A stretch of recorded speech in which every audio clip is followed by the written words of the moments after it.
आग लगा रात के 11:30 बजे। आग लगने के बाद सब कुछ खत्म हो गया। 10-12 लोग छोटे भी आए। गवर्नमेंट को ये देखना चाहिए कि जो शरणार्थी होते हैं उनकी एक पॉलिसी होती है हर एक देश की। हर एक देश ने उस पॉलिसी को साइन कर रखा है। तो किसी भी देश के शरणार्थी अगर हमारे देश में आते हैं तो उनके रुकने का इंतजाम सरकार को करना है। तो शरणार्थियों वाली पॉलिसी है, क्या उनमें भी अलग अलग बात की गई? क्या उसमें भी धर्म के आधार पे, जाति के आधार पे ये भेदभाव किया जा रहा है? ये नहीं होना चाहिए। गर्मी में और बच्चे बीमार हो रहे हैं, परेशानी तो बहुत सारे हैं। क्या मेडिकल कैंप लगा रहे थे, हमें पुलिस वाले मेडिकल कैंप ही नहीं लगाने दे रहे। तो इट मीन्स कि ये पुलिस भी ये चाह रही है कि यहाँ से फैसिलिटीज़ खत्म हो और ये यहाँ से जाएँ, कहीं और जाएँ। आदाब नाज़रीन, आप देख रहे हैं न्यूज़ मैक्स और मैं अब्दुल वाजिद चिश्ती निज़ामी। मैं अभी उसी इलाके में मौजूद हूँ, कंचन कुंज के इलाके में, जहाँ पर अभी कुछ रोज़ पहले, 2-4 रोज़ पहले जो है आग लगने का मामला सामने आया था रोहिंग्या कैंप में। मैं वहीं पहुँचा हुआ हूँ वहाँ के हालात देखने के लिए कि आग लगने के बाद यहाँ पर क्या हालात इन लोगों के साथ बने हुए हैं और किस तरीके से इनके जो है मदद पहुँच रही है और आगे अब इनके साथ क्या होने वाला है। अब किस तरीके के हालात हैं आग लगने के बाद, क्या है पूरा मामला, बताइए। 2013 से हम ज़कात फाउंडेशन की जगह पे रह रहे थे। उसके बाद 2018 तक हम यहीं पे रहे। 18 के बाद जब हम वहाँ यूपी की गवर्नमेंट की नहर वाले की ज़मीन में गया, जहाँ आग लगी अभी फिलहाल ही में, तो वहाँ पे 2021 में 13 तारीख को फिर आग लग गई। आग लगा रात के 11:30 बजे। आग लगने के बाद सब कुछ खत्म हो गया।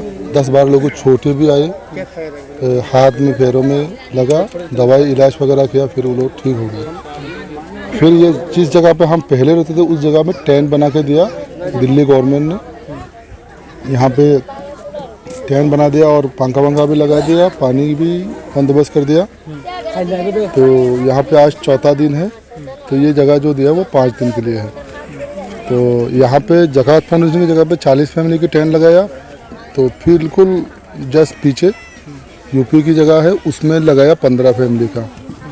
तो जो नहर वाले हैं वो बता रहे ये जो 15 फैमिली है वो भी आप लोग यहाँ पे शिफ्ट हो जाइए जो 40 में है। तो लगभग एक तंबू में दो फैमिली है, 15-20 लोग रह रहे एक साथ। तो उसमें इतनी गर्मी में एक साथ रहना पॉसिबल नहीं है, बहुत दिक्कतें हो रही है। तो इस तरह चीज़ें हैं। तो अब पता नहीं 5 दिन के बाद हम यहाँ पे रह पाएंगे नहीं रह पाएंगे, कहाँ जाएंगे, इसका कोई ठिकाना नहीं है। तो फिलहाल खाने पीने का तो चल रही है। तो हम जितने भी लोगों ने हमारी पानी से, राशन से, जो भी चीज़ों से यहाँ पे हमें सपोर्ट किया है, हम उन सभी का शुक्रगुजार है। और हमें अभी जो मिला है वो चीज़ें तो ज़रूरी, अभी जो हमें आगे ज़रूरत पड़ेगा वो है जगह की। कहाँ जाएंगे, यहाँ से अगर हटा देंगे तो लोग कहाँ जाएंगे, ये बहुत एक मसला हो जाएंगे। तो हमें मदद राशन से, पैसे से नहीं चाहिए, हमें चाहिए खाली एक जगह की जहाँ पे 10 फैमिली, 5 फैमिली रहने की जगह हमें मिल जाए। तो इस तरह जब जगह मिल जाएंगे तो लोग अपना कमा के जैसे भी हो झाड़ू पोंछा करके, अपने काम करके, मजदूरी करके, लेबरी करके वो चल जाएंगे। लेकिन जब जगह ही नहीं मिलेंगे, हमें अगर सपोर्ट मिलेंगे तो वो राशन मिलेंगे, उसको हम कहाँ ले जाएंगे, कहाँ रखेंगे, कैसे रहेंगे। तो ये सबसे ज़्यादा ज़रूरी पड़ेंगे हमारे लिए। तो हम सभी से अपील करेंगे और सभी के लिए दुआ करेंगे इंशाल्लाह। तो हमारे लिए अभी आगे के लिए जगह के लिए बहुत ज़रूरी पड़ेंगे। कल एक दिन हम यहाँ पे 1-2 दिन और रह पाएंगे, उसके बाद हमारी फ्यूचर, हमारे बच्चों का फ्यूचर बहुत अंधेरा है। और सभी से यही अपील करेंगे हमारे लिए जगह के बंदोबस्त करें। अगर ज़कात फाउंडेशन चाहे तो क्या और वक्त दे सकती है आपको रहने के लिए यहाँ पर? शायद अगर 5 दिन में 7 दिन कर दे या 8 दिन कर दे, लेकिन ये परमानेंट तो नहीं देगा। तो वही है, धूप है इतना। कल रात को बारिश, आंधी आया, बारिश आने वाले थे। अगर बारिश आता तो पूरा ये यहाँ पे सो भी नहीं पाता, अभी हम यहाँ पे रह भी नहीं पाता। तो बारिश का मौसम है, कभी भी बारिश आ सकता है। तो बहुत समस्या है हमारे बीच में। कूलर नहीं है, किसी के घर में पंखा, एक पंखा दिया है। दाना निकल रहे हैं, मैं शर्ट पहन नहीं पा रहा हूँ, पूरी बॉडी में दाना निकल गई। तो लेकिन जब तक जगह नहीं मिलेंगे, रहने की कोई ठिकाना नहीं मिलेंगे, तब तक हमें ना नींद यहाँ पे ना सो पा रहे, ना गर्मी बर्दाश्त हो रही है। बहुत सारे समस्या यहाँ पे हो रहा है।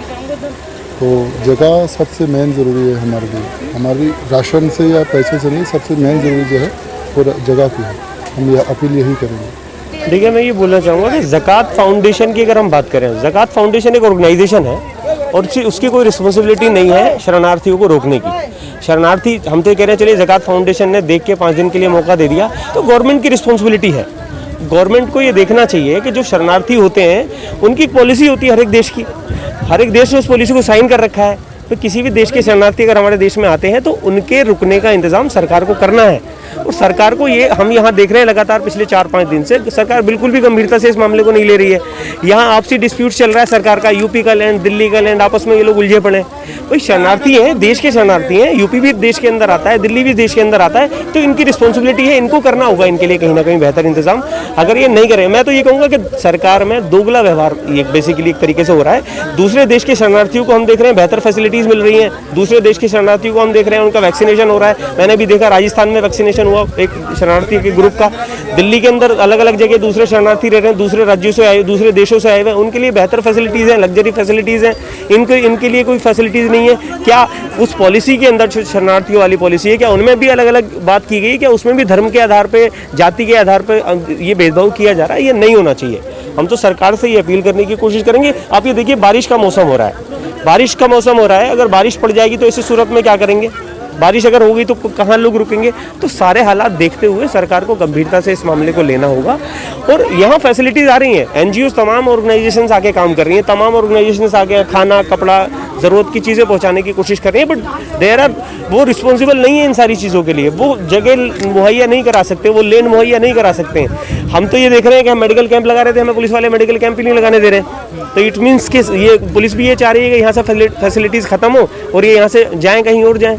तो सरकार जो है इस मामले को बिल्कुल, मैं ये कहूँगा कि बिल्कुल गलत तरीके से देख रही है और ये धर्म के नाम पे कहीं ना कहीं ये भेदभाव हो रहा है और शरणार्थियों को राज्य देश के नाम पे भी भेदभाव यहाँ कहीं ना कहीं देखने के लिए हमें मिल रहा है, साफ तौर से देखने के लिए मिल रहा है। जिस तरीके से साल 2 साल में ये घटना इनके साथ होती रहती है और चौथी बार का ये वाकया है, तो इनके लिए कोई ठोस कदम क्यों नहीं उठाया जा रहा? मैं फिर वो अपनी बात को रिपीट करूंगा, इनके लिए ठोस कदम ना उठाने पाने का रीज़न अगर हम बात करें पिछले 6 सालों से इस देश के अंदर जो चल रहा है, जो धर्म के नाम पर जो इस देश के अंदर नफरतें फैलाई जा रही हैं, जो जात के नाम पे इस देश के अंदर नफरतें फैलाई जा रही हैं, कहीं ना कहीं बड़ी वजह यह है। और इन्हीं 6 सालों में हमने आग लगते हुए देखी है 2-3 बार। इनके लिए परमानेंट सोल्यूशन कभी भी सरकार ने करने की कोशिश नहीं की है और सरकार इनको बिल्कुल, मैं तो कहूँगा कि दोगला व्यवहार इनके साथ में करने की कोशिश कर रही है। और रिपीट करते हुए मैं बोलूँगा, एक दूसरे देश के से आए हुए शरणार्थियों को अच्छी रिस्पॉन्सिबिलिटी, अच्छी फैसिलिटीज़ मिल रही हैं, बच्चों को बेहतर स्कूलों में शिक्षा मिल रही है, शरणार्थियों को बेहतर जगह जॉब मिल रही है, उनको घर पे लाइट, पानी, सारी चीज़ें मिल रही हैं। एसी वाले घर हैं बहुत सारे लोगों के, अगर आप जाके देखेंगे। मगर इन लोगों को आप देखिए धूप में 45+ का इस वक्त अगर आप देखेंगे टेम्परेचर है, ऐसे सूरत में इन लोगों का क्या होने वाला है, ये बड़ा सवाल है। अब किस तरीके के हालात हैं यहाँ पर, क्या परेशानी है आप? आग लगने के बाद तो वही लोगों का सामान वगैरह सब कुछ जल गया है, रहने का, खाने पीने का, बाकी बहुत सारे प्रॉब्लम्स फेस करना पड़ रहा है। जिस तरीके से ज़कात फाउंडेशन वालों ने जो 5 दिन की वक्त दिया था, इसके बाद क्या लग रहा है कि रहने दिया जाएगा? वो तो गवर्नमेंट की तरफ से आई थिंक डिसाइड होगा कि क्या आगे का मतलब हो सकता है इनका। बाकी हम तो नहीं बता सकते कि क्या करेंगे, लोगों को भी नहीं पता है और सब लोग डरे हुए हैं कि कहाँ जाएंगे, क्या करेंगे। ऐसे मतलब अभी घर वगैरह जल गया है, इस हालत में भी अगर बाहर कर देते तो फिर कहाँ जाएंगे लोगों की। सरकार से क्या अपील करना चाहेंगे, क्या देखें आपकी तरफ, क्या करें क्या नहीं करें? सरकार से, हुकूमत से क्या कहना? ये सामान वगैरह जो है ये सब तो अभी मतलब एक तरह से देखा जाए तो लोगों के पास प्रॉपर मिल ही रहा है। मेन चीज़ जो नीड है वो है शेल्टर की, जो मतलब रहने की हो जाए प्रॉपरली, देन कोई प्रॉब्लम नहीं रहेगी। अगर ये भी हो सकता है कि सामान वगैरह ना भी देके सबको रहने के लिए वो कर दे, तो वो अपना अपना काम करके रह लेंगे सब लोग। जिस तरह आपने सुना, यहाँ पर तमाम जिस तरीके से तंजीमें काम कर रही हैं और ज़रूरत की जो जितनी चीज़ें होती हैं करीब करीब वो यहाँ पर इनको जो है दे दी गई हैं, पहुँचा दी गई हैं। लेकिन अब ऐसे में सबसे बड़ा सवाल ये है कि ज़कात फाउंडेशन ने 5 रोज़ के लिए जिस तरीके से यहाँ अपनी जगह पर कैंप लगाने के लिए इनको कहा गया और यहाँ पर हैं, अब सबसे बड़ा सवाल यही है कि ये वक्त गुजरने के बाद इन लोगों के साथ में क्या हालात पेश आएंगे। आखिर ये लोग कहाँ जाएंगे, यहीं रहते हैं या यहाँ से कहीं दूसरी जगह इनको शिफ्ट किया जाता है, ये अब देखने वाली बात होगी। दिल्ली से न्यूज़ मैक्स के लिए मैं अब्दुल वाजिद चिश्ती निज़ामी। सभी अहम खबरों के लिए न्यूज़ MX को सब्सक्राइब करें, साथ ही बेल आइकॉन को जरूर दबाएं। लाइक, शेयर, कमेंट करना ना भूलें।